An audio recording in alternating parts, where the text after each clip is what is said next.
We are Healthcare Partners of Nevada. We promise to earn and keep your trust. We promise to treat you like family. We promise. We promise. We promise to be an important part of the prompt community.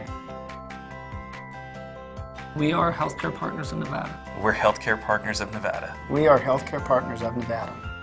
Contact us today to learn more about our promise to patients and to find out how you can see a Healthcare Partners doctor. The most important thing people need to know about a heart attack when it's happening is that the sooner care is gotten, the better they're going to do. And we actually have national standards now for the time from the onset of symptoms to the time the artery that's clogged and causing the heart attack is treated. That's 90 minutes. Well, isn't it interesting that with women, the average wait time before they even alert emergency medical services is 4 hours, and with men, it's 3 hours.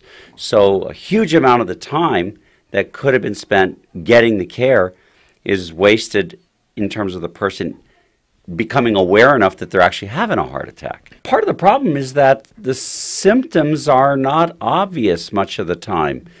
For example, unfortunately, one of the first major symptoms of a heart attack is cardiac arrest, and about a half of people can die as their first symptom. Now, when interviews are done with family members or people who were with them when that happened, they can find out that there were some symptoms invariably preceding the fatal event.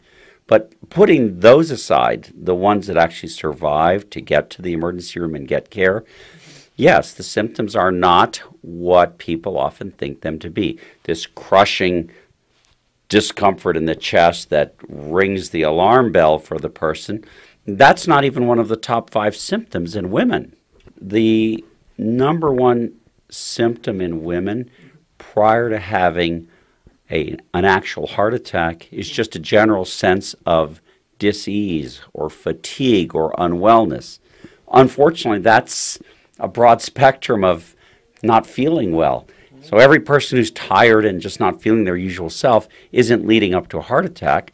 But the flip side is that that is the most common symptom preceding a heart attack in women. What's some of the other symptoms? A nausea, vomiting is one of the top 5. Sleep disturbance, interestingly, is one of the top 5. So men, what are their typical symptoms? Well, none of those are in the top 5 for men, interestingly. With them, it's more of the textbook or television idea of what a heart attack is. A pressure-like sensation in the chest, often going into the neck, into the jaw, into the teeth, with radiation into the arm. This can last 10 or 15 minutes as a warning symptom and then go away. And it might go away for hours or a day or two before coming back.